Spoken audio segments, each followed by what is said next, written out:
আসসালামু আলাইকুম। প্রিয় দর্শক, অন্য মঞ্চের আলাপচারিতায় আপনাদের সকলকে আমন্ত্রণ জানাচ্ছি। খলিলুর রহমানকে পররাষ্ট্রমন্ত্রী করা আমার কাছে রীতিমতো বিস্ময় লাগলো।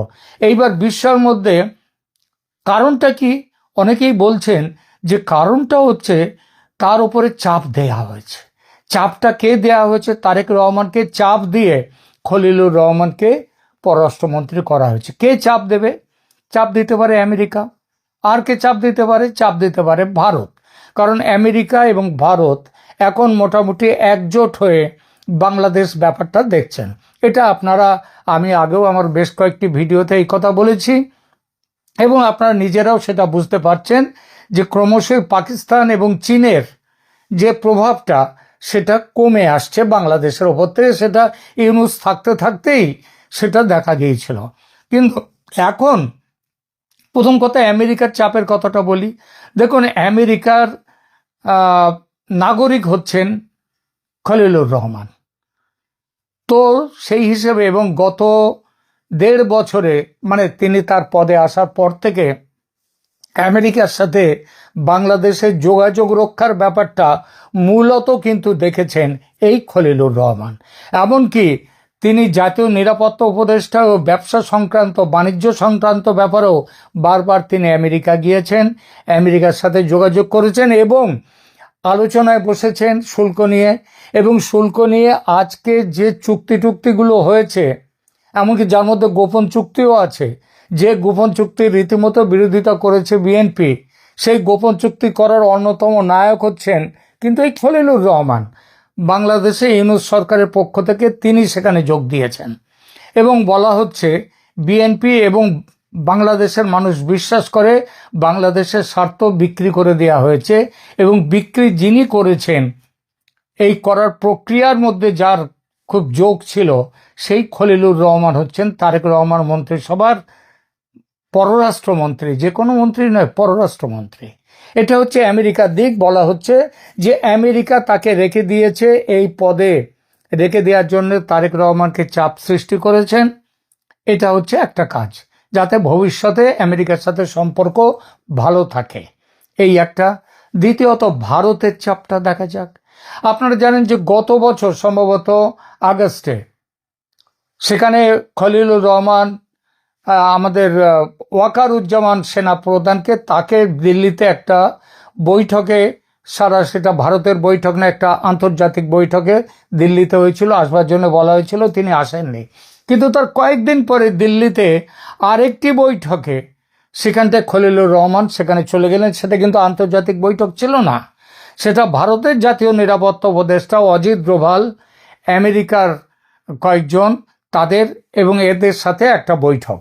সেই বৈঠকে কিন্তু ডোভালের সাথে বৈঠকে কিন্তু চলে গেলেন খলিলুর রহমান এবং তার ২-৩ দিন পরেই আবার তিনি গেলেন দোহাতে গিয়ে সেখানে তিনি বৈঠকে বসলেন এবং সেখানেও ভারতের প্রতিনিধিরা ছিলেন। ফলে মনে করা হচ্ছে যে ভারতের সাথে অন্তত জাতীয় নিরাপত্তা, পররাষ্ট্র ব্যাপার, এইসব ব্যাপারে খলিলুর রহমানের একটা সমঝোতা কিংবা একটা বোঝাপড়ার একটা জায়গা তৈরি হয়েছে। যেরকম বোঝাপড়া তারেক রহমানের সঙ্গেও ভারতের হয়েছে এবং এর ফলেই খলিলুর রহমানকে এমন একটি গুরুত্বপূর্ণ পদে বসানো হলো। তৃতীয়ত, যেটা সব থেকে আরও অন্যতম বড় কারণ, সেটা হচ্ছে খলিলুর রহমানের বিরুদ্ধে ছিল বিএনপি প্রথম থেকেই, এটা কোনো গোপন কথা নয়। কিন্তু গত বছর যখন চলে গেলেন ডক্টর মোহাম্মদ ইউনূস, লন্ডনে গিয়ে দেখা করলেন, তারেক রহমানের সাথে বৈঠক করলেন, সেই বৈঠকে ডক্টর মোহাম্মদ ইউনূসের সঙ্গে ছিলেন তিনি আবার খলিলুর রহমান।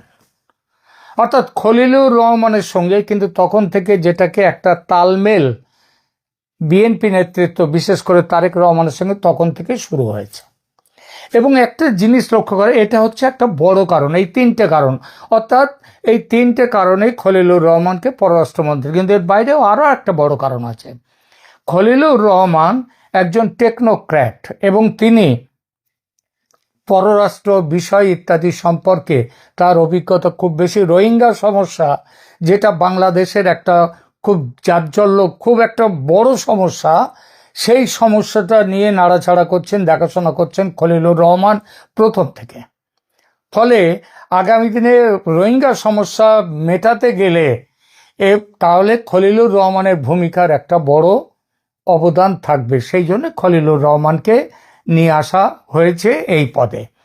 আর এর বাইরে আর একটা সম্ভাবনার কথাও অনেকে বলছেন। আপনারা তো জানেন যে এই সামান্য কিছুদিন আগে, মাস দেড়েক দুয়েক আগে, একটা বাংলাদেশে একটা সামরিক কূ তৈরি করার কথা হচ্ছিল। সেটা হচ্ছে একটা বিশেষ পোস্টিং নিয়ে। এই পোস্টিংয়ের একটা দিকে ছিলেন ডক্টর মোহাম্মদ ইউনূস, ছিলেন খলিলুর রহমান, এরা ছিলেন। আর একটা তার বিরোধিতা করেছিলেন ওয়াকারুজ্জামান, সেনাপ্রধান। এই যে পদে, এবং তখন থেকে এর আগে থেকে এই ওয়াকারুজ্জামানের সাথে খলিলুর রহমানের একটা সংঘাত আছে। কারণ তিনি জাতীয় নিরাপত্তা উপদেষ্টা হিসেবে তারও বেশ কিছু ক্ষমতা ছিল, যেটাকে মনে করেছিলেন ওয়াকারুজ্জামান তার ক্ষমতার সাথে সাংঘর্ষিক, এবং সংঘর্ষ তাদের মধ্যে হয়েছে। তো এই সব ব্যাপারে তাহলে কি এর মধ্যে দিয়ে ওয়াকারুজ্জামানকেও একটা চাপে রাখার জন্য কি খলিলুর রহমানকে এই পররাষ্ট্রমন্ত্রীর জায়গায় নিয়ে আসা হলো? হতেই পারে। কারণ এটাও একটা, তারেক রহমান তিনি তার হাতে একটা তাস রেখে দিলেন, যেটা সেনাবাহিনীর সেনাপ্রধানের ওপরে চাপ দেওয়ার ক্ষেত্রে যে তাসটা তিনি লাগাতে পারবেন। এরপর আমরা দ্বিতীয় যে আলোচনাটা করার খুব অবাক লেগেছে, সেটা হচ্ছে এই মন্ত্রিসভায় ফজলুর রহমানের অনুপস্থিতি। অ্যাডভোকেট ফজলুর রহমানকে মুক্তিযুদ্ধ বিষয়ক মন্ত্রী করা হবে বলে মোটামুটি সবাই জেনে গিয়েছিলেন, কিন্তু তাকে এই মন্ত্রিসভার এই মন্ত্রিত্ব দেওয়া হয়নি। সেইটা পেয়েছেন হাফিজ উদ্দিন আহমেদ, যাকে বীর বিক্রম, তাকে দেয়া হয়েছে। তিনিও বিএনপির একজন ভেটারেন নেতা এবং মুক্তিযুদ্ধ ইতিহাস রক্ষায় তিনিও সক্রিয় বলে বলা হচ্ছে, তার একটা পরিচিতি আছে। কিন্তু ফজলুর রহমান তিনি যেভাবে গত প্রায় 1.5 বছর ধরে তিনি মুক্তিযুদ্ধের সপক্ষে যেভাবে বক্তব্য রেখেছেন, এবং এমনকি এনসিপি তার বাড়ির সামনে সেখানে ডেরা বেঁধে সেখানে স্লোগান তুলেছে, তার বিরুদ্ধে মোটামুটি অবরোধ সৃষ্টি করেছিলেন তার ফ্ল্যাটে, যে ফ্ল্যাটে তিনি থাকেন সেখানে। এবং সেখানে ফজলুর রহমান পরিষ্কারভাবে তিনি মুক্তিযুদ্ধের সপক্ষে তার বক্তব্য রেখেছেন। আমার যেটা মনে হয় সেটা হচ্ছে এতটা মুক্তিযুদ্ধের সপক্ষে বক্তব্য, শুধু তাই না, এমনকি বঙ্গবন্ধুকে শ্রদ্ধা জ্ঞাপন করে বারবার তিনি যেসব বক্তব্য রেখেছেন, সেটা রাজনৈতিকভাবে বিএনপির লাইনে ঠিকঠাক মেলে না, যার জন্যে বিএনপি থেকে তিনি বহিষ্কৃত হয়েছিলেন গত বছর, যদিও সামান্য কিছু সময়ের জন্যে। তারপর ভোটের আগে আবার তাকে নিয়ে আসা হয়েছে। তো এই সবগুলো কারণ মিলিয়ে ফজলুর রহমানকেও মন্ত্রিসভায় নেওয়া হয়নি, যাতে ওই আওয়ামী লীগের মুক্তিযুদ্ধ এবং বিএনপির মুক্তিযুদ্ধ, আর এদের বিরুদ্ধে রয়েছে জামাত এবং এনসিপির মুক্তিযুদ্ধ বিরোধী ভূমিকা। ফজলুর রহমানকে মন্ত্রী করা হলে জামাত এনসিপির বিরোধিতা মুক্তিযুদ্ধ বিষয়ক আরও খোলাখুলি হয়ে যেত। সেই জন্যই হয়তো ফজলুর রহমানকে এরকম একটা স্পর্শকাতর মন্ত্রিসভা থেকে, বাংলাদেশের প্রেক্ষিতে এখন স্পর্শকাতর অবশ্যই সেখানে রাখা হয়নি। তো এটাই তার পক্ষে বড় কারণ হতে পারে। তবে হ্যাঁ, এমন নয় যে তা রাখা হয়নি মানে ভবিষ্যতে যে তিনি কখনো আসবেন না, সেটাও নয়। কিন্তু ভবিষ্যতের কথা এখানে ছেড়ে দেয়া যাক, কারণ ভবিষ্যতের কথা নিয়ে তো আজকের এই আলোচনা চলবে না। তো এই দুটো মন্ত্রিসভার, হ্যাঁ, গয়েশ্বর রায়কে রেলমন্ত্রী দেওয়ার একটা কথা হয়েছিল, সেটাও তিনি পাননি। কিন্তু যদিও আমিও একটা সম্ভাব্য মন্ত্রিসভার একটা তালিকা একদিন পেশ করেছিলাম আমার এই চ্যানেলে, সেখানে বলেছিলাম গয়েশ্বর রায় রেলমন্ত্রী হবেন, কিন্তু গয়েশ্বর রায়কে রেলমন্ত্রী করা হয়নি। কেন করা হয়নি, কি ব্যাপার, সেটা নিয়ে খুব বেশি আলোচনায় আসেনি। মূলত আলোচনা হয়েছে খলিলুর রহমানকে নিয়ে, এবং কিছুটা আলোচনা হয়েছে অবশ্যই ফজলুর রহমানকে মন্ত্রিসভায় মুক্তিযুদ্ধ বিষয়ক মন্ত্রী করা হয়নি তার জন্য। এছাড়া আরেকটি বিষয় নিয়ে দুটো কথা বলবো, সেটা হচ্ছে বাংলাদেশে আওয়ামী লীগের ফিরে আসা নিয়ে সেটা কি হতে চলেছে আগামী দিনে। অনেকেই বলেছেন যে বাংলাদেশে আওয়ামী লীগের ফিরে আসা, আমিও বলেছি এটা সময়ের অপেক্ষা। শেখ হাসিনা তার ফিরবেন কিনা সেটা অন্য প্রশ্ন, আমি সেটা নিয়ে আজ এখন আলোচনা করছি না। কিন্তু আওয়ামী লীগ যে বাংলাদেশে আর ফিরে আসছে, এখনো তাদের ওপর থেকে সরাসরি সরকারি নিষেধাজ্ঞা প্রত্যাহার করা হয়নি, কিন্তু তাহলেও বেশ কিছু জেলায় তাদের অফিস কাছারি খুলতে শুরু করেছে এবং এটা চলতেই থাকবে। যত দিন যাবে তারা আরো বাইরে বেরিয়ে আসবে। মনে রাখতে হবে, আওয়ামী লীগকে কিন্তু দল হিসেবে তাদের ওপরে নিষেধাজ্ঞা জারি করা হয়নি। দল হিসেবে তারা থাকতে পারবে না এমন কোনো নিষেধাজ্ঞা জারি হয়নি। নিষেধাজ্ঞা যেটা জারি হয়েছে, আওয়ামী লীগ কোনো কর্মসূচি করতে পারবে না, এই বিষয়টা নিয়ে নিষেধাজ্ঞা জারি হয়েছে। দল হিসেবে কিন্তু কোনো নিষেধাজ্ঞা জারি হয়নি। এখন সেই নিষেধাজ্ঞাটাও খুব শিগগির উঠে যেতে বাধ্য। তার কারণ হচ্ছে, সেটা নিয়ে আর একটা ভিডিও আমি আজকেই করব পরে। সেটা হচ্ছে কেন আওয়ামী লীগকে নিতে তার উপর থেকে ওই কাজকর্ম করতে পারবে না, এই ব্যাপারে যে নিষেধাজ্ঞা রয়েছে সেটা প্রত্যাহার করতে বাধ্য এই সরকার। রাজনৈতিক দৃষ্টি দিয়ে দেখতে গেলে সেটা আলোচনা করব। ১.৫ বছর পর অনির্বাচিত সরকারের হাত থেকে মুক্তি পেল বাংলাদেশ। হয়ে গেল নতুন নির্বাচিত সংসদ সদস্যদের শপথ, সাথে হয়ে গেল মন্ত্রিপরিষদ গঠন এবং নতুন মন্ত্রী প্রতিমন্ত্রীদের শপথ। প্রথমবারের মতো প্রধানমন্ত্রী হওয়া তারেক রহমানের পুরো মন্ত্রিপরিষদের সবচেয়ে বড় চমক হলো ১.৫ বছর পর বিদায় নেওয়া অন্তর্বর্তী সরকারের জাতীয় নিরাপত্তা উপদেষ্টা ডক্টর খলিলুর রহমানের অন্তর্ভুক্তি। অতীতে যেটি ঘটেনি সেটি ঘটেছে এবার। পররাষ্ট্রমন্ত্রী হিসেবে খলিলুর রহমানের নিয়োগ নিয়ে সামাজিক মাধ্যম সহ নানা মহলে হচ্ছে আলোচনা সমালোচনা। সেসব আলোচনায় উঠে আসছে নানা ধরনের কথা। সবচেয়ে আশ্চর্যের বিষয় হলো যে সালাউদ্দিন আহমেদ সহ বিএনপির একাধিক শীর্ষ নেতা মাত্র ৯ মাস আগে খলিলুর রহমানের পদত্যাগ চেয়েছিলেন, বিদেশি নাগরিক দেশের বিরুদ্ধে ষড়যন্ত্র করছিলেন বলে অভিযোগ করেছিলেন, তাদের কি এখন পাশাপাশি চেয়ারে বসে ক্যাবিনেটের মিটিং নিতে হবে সিদ্ধান্ত। খলিলুর রহমানের এই নিয়োগ নিয়ে সামাজিক মাধ্যমের একটি আলোচনা হলো মার্কিন সুপারিশে বিএনপির সাথে আগে থেকেই বনিবনা হওয়ার সিদ্ধান্ত অনুযায়ী ক্যাবিনেটে ডক্টর খলিলুর রহমানকে রাখতে বাধ্য হয়েছেন তারেক রহমান। আবার অনেকে বলছেন এর মাধ্যমে আসলে অধ্যাপক ইউনূসের উপদেষ্টা পরিষদের শক্তিশালী অংশটি যে বিএনপির গুপ্ত লোক ছিল সেটিরই কি ইঙ্গিত দেয় এই নিয়োগ। প্রশ্ন হলো, এত বড় রাজনৈতিক দল হওয়া সত্ত্বেও দলটিতে পররাষ্ট্র বা ডিপ্লোমেসি নিয়ে কাজ করেছেন এমন বেশ কয়েকজন রাজনীতিবিদ থাকা সত্ত্বেও, এমনকি তারেক রহমান চাইলে বিএনপিপন্থী অনেক এক্সপার্টকেও এ পদে নিয়োগ দিতে পারতেন, তা সত্ত্বেও কেন এমন একজনকে চেয়ারে বসানো হলো যাকে নিয়ে জনমনে সন্দেহ আছে, তাও আবার যেন তেন সন্দেহ নয়, বাংলাদেশের বিরুদ্ধে ষড়যন্ত্রের অভিযোগ আছে।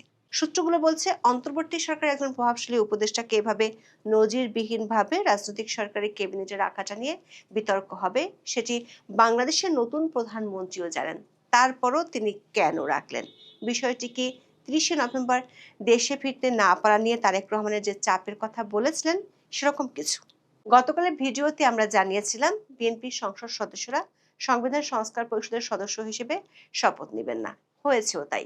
বিএনপি বলেছে বর্তমান সংবিধানে সংস্কার পরিষদের কোনো বিধান না থাকায় তারা শপথ নেননি। বিএনপির এমন সিদ্ধান্তে হয়ে গেছে এক প্রস্ত নাটক। ১ ঘন্টা আগে জামাত ও এনসিপি নেতারা তেলে বেগুনে জ্বলে উঠেছিল, বলেছিল বিএনপি সংবিধান সংস্কার পরিষদের শপথ না নিলে জামাতের ১১ দলীয় জোট সংসদ সদস্য হিসেবে শপথ নেবে না। কিন্তু ১ ঘন্টার মধ্যে দম ফুরিয়ে যায় জামাত এনসিপির, শেষমেশ তারা শপথ নিয়েছে।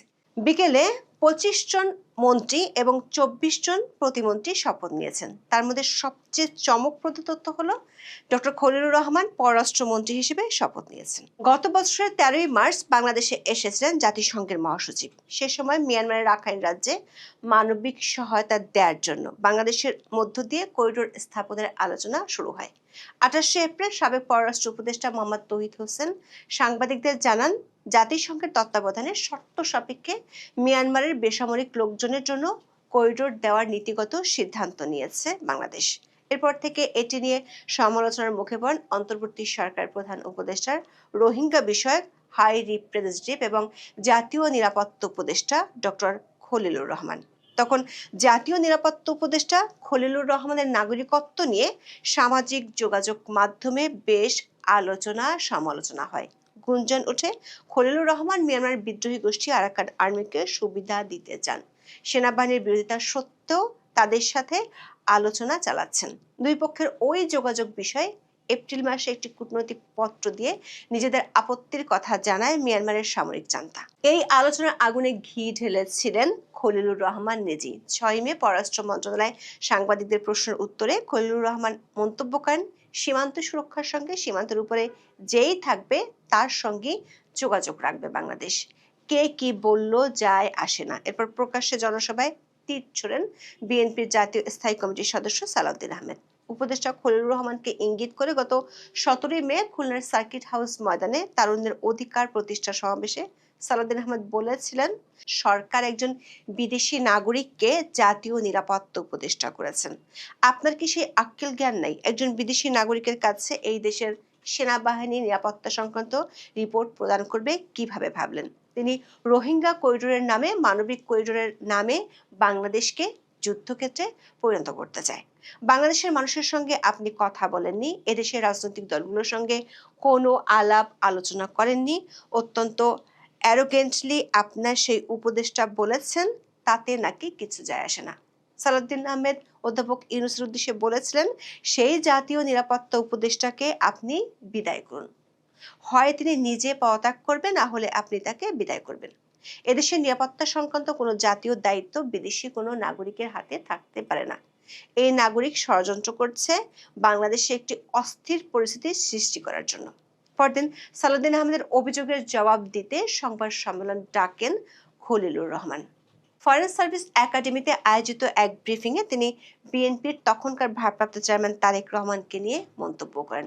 বলেছিলেন, কেবল তিনি আমেরিকায় থাকছেন বলে যদি বলা হয় তিনি বিদেশি নাগরিক, তাহলে কালকে তারেক রহমান সাহেবকেও সে কথা বলতে হবে। তাকে ঢিল নিক্ষেপ করলে সেই ঢিল কিন্তু অন্যের উপর গিয়েও পড়তে পারে। ওই ব্রিফিংয়ে জনাব খলিলুর রহমান তার বিরুদ্ধে ওঠা বিদেশি নাগরিকত্বের প্রমাণ চান।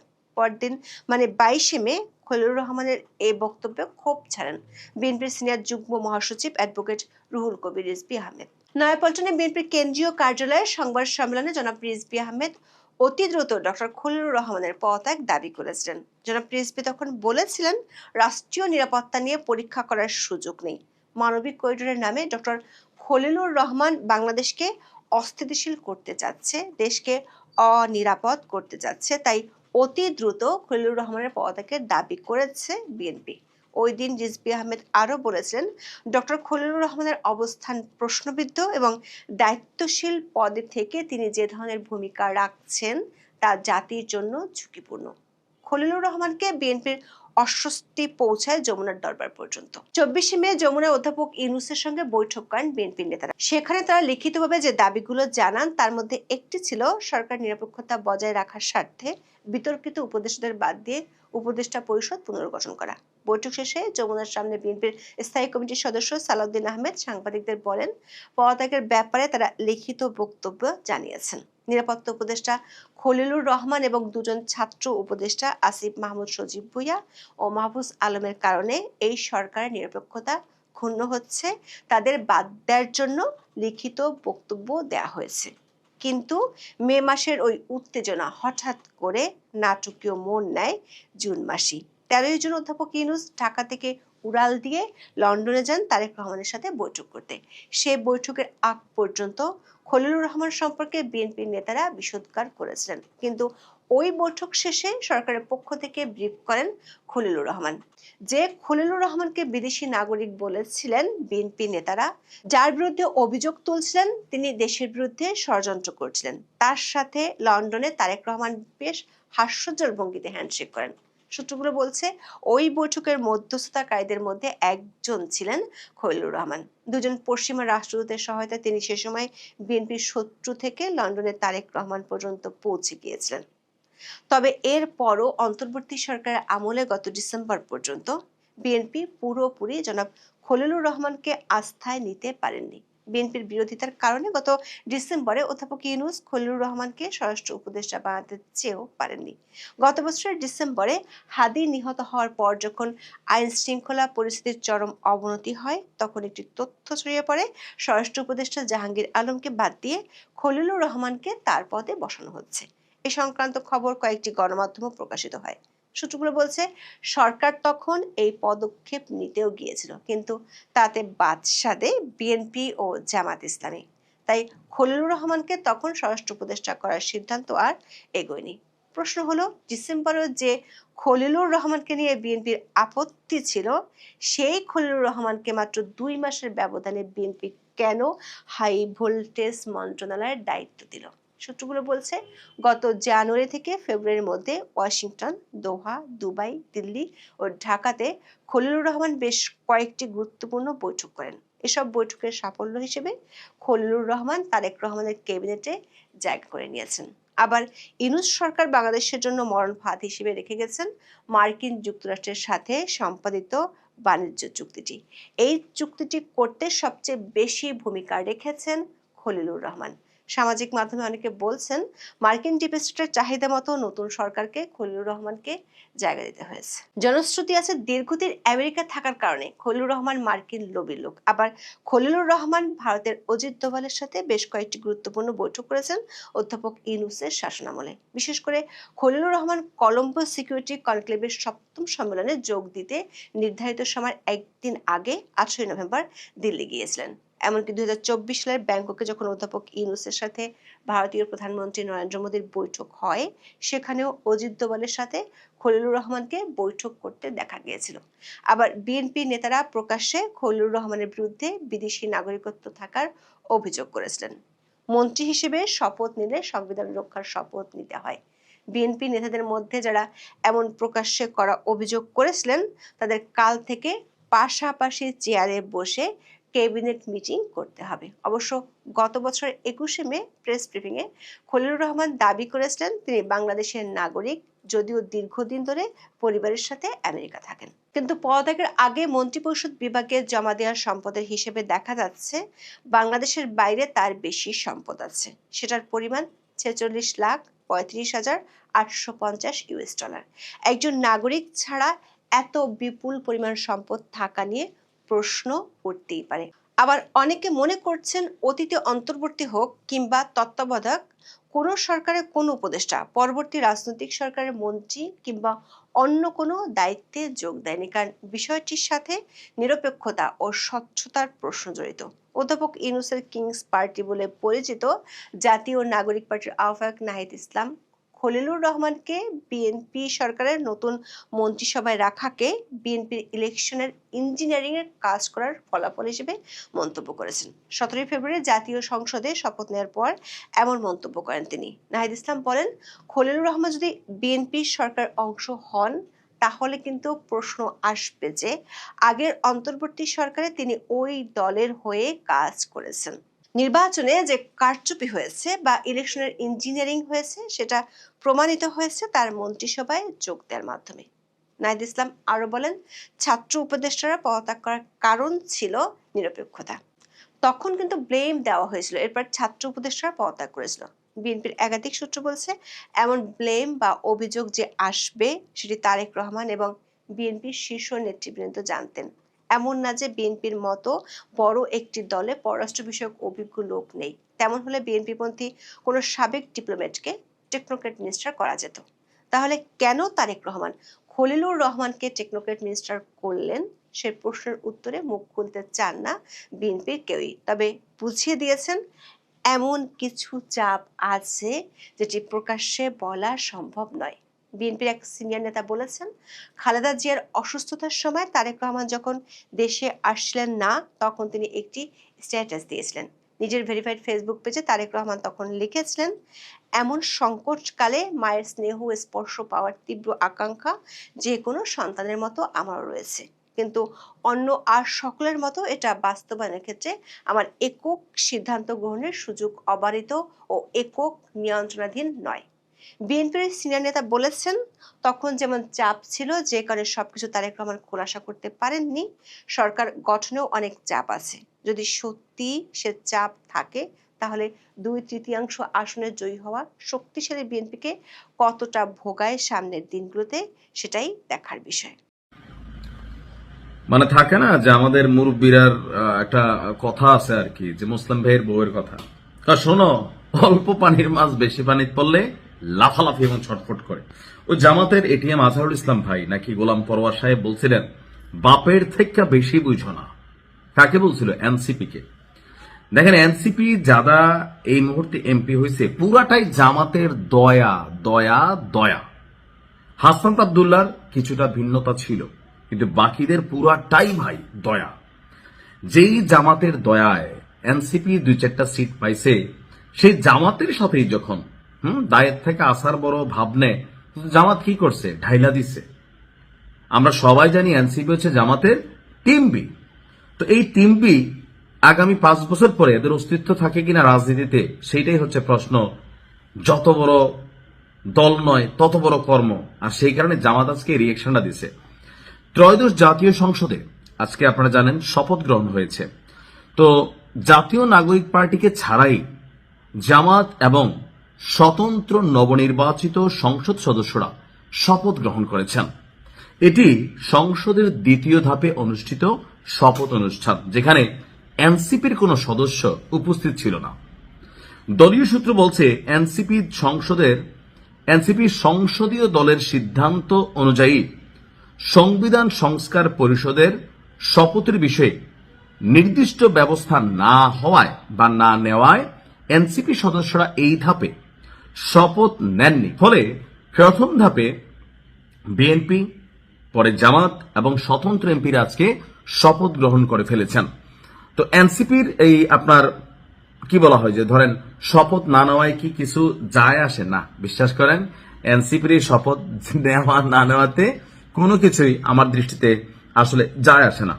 এখন আগামী দিনে আপনার এই এনসিপির যারা প্রধান হর্তাকর্তা আছেন, এই যে আসিফ মাহমুদ সজীব ভুইয়া বা কি বলা হয় যে নাসিরউদ্দিন পাটোয়ারি, এরা দেখেন বলতেছে যে নির্বাচনে কারা কত আসন পাবে তা নাকি আগেই ঠিক করা ছিল। তো নাসিরউদ্দিন পাটোয়ারি নির্বাচন করে নাই, করছে তো হারছে। তো তার মানে কি ডক্টর ইউনূস একটা সাজানো নির্বাচন করছে? এনসিপির যখন এই ছেলে এই কথা বলে তো মানুষের মধ্যে তো টেনশন হয়। কেন ভাই? নাহিদ ইসলামরা তো সরকারি ছিল, আসিফ মাহমুদরা তো সরকারি ছিল। এরা তো আসলে ডক্টর ইউনূস সরকার এবং নির্বাচনকে প্রশ্নবিদ্ধ করার জন্য তারা চেষ্টা করতেছে। আপনি দেখেন যে যে জায়গায় যারা ফেল করছে তারা বলতেছে, যেমন সার্জিস বলতেছে যে ভাই ভোটটা আবার গণনা করা জরুরি। দেখেন নাই? এখন এরা শপথ গ্রহণ করলেও যা, না করলেও তা, এদের মধ্যে এখনো একটা ফিলিংস কাজ করে। নির্বাচনের আগে ডক্টর ইউনূস বৈশা ছিল, এদেরকে আশ্রয় দিয়েছে, প্রশ্রয় দিয়েছে, প্রশাসনিকভাবে যথেষ্ট একটা কি বলা হয় যে প্রেশার ক্রিয়েট করার সুযোগ ছিল। দিন শেষে সবাই মনে করতে ইউনূসের লোক। হ্যাঁ, তো ওই যে পুরানো অভ্যাসটা, এই রাজুতে আয়, এই ঢাকা আটে আয়, গেছে কেউ যায় নাই। মির্জা আব্বাস ভদ্রলোক মানুষ, ধৈর্য ধরছেন, বলছেন এবার যদি মাঠে এসে ফাইজলামি করো তাহলে কিন্তু আমরা রুখে দাঁড়াবো। আর সত্যি যদি মির্জা আব্বাস এই মুহূর্তে রুখা দাঁড়ায়, নাসিরউদ্দিন পাটোয়ারিরা ভাইসা যাবে। এনসিপির এই ধরনের কর্মকাণ্ড আমার কাছে হাস্যকর ছাড়া আর কিছুই মনে হয় না। মানে জুম্মা 8 দিন হয়েছে আর কি, এখন নতুন এমপি তো একটা ফিলিংস আছে পুনপুন্যা, কিন্তু আসলে বেল থাকবে না, এগুলার মাথায় রেখেন।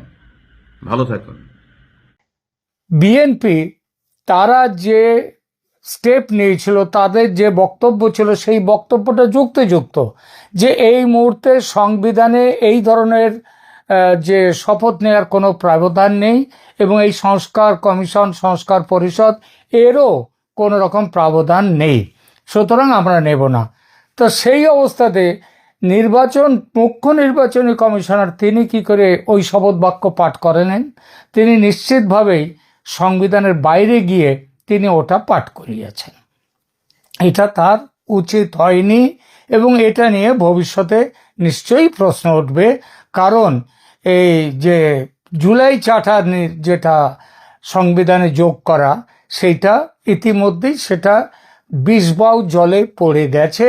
আগামী যত দিন যাবে সেটা আরও জলের মধ্যে পড়ে যাবে। সুতরাং এইভাবে শপথ পাঠ করানো তার উচিত হয়নি। দ্বিতীয় যে ব্যাপারটা এখানে আলোচনার মতো সেটা হচ্ছে মন্ত্রিসভা যেভাবে গঠন করা হলো। আগেই বলেছি আমি 25 জন পূর্ণমন্ত্রী, 24 জন উপমন্ত্রী এইটা গঠন করা হয়েছে।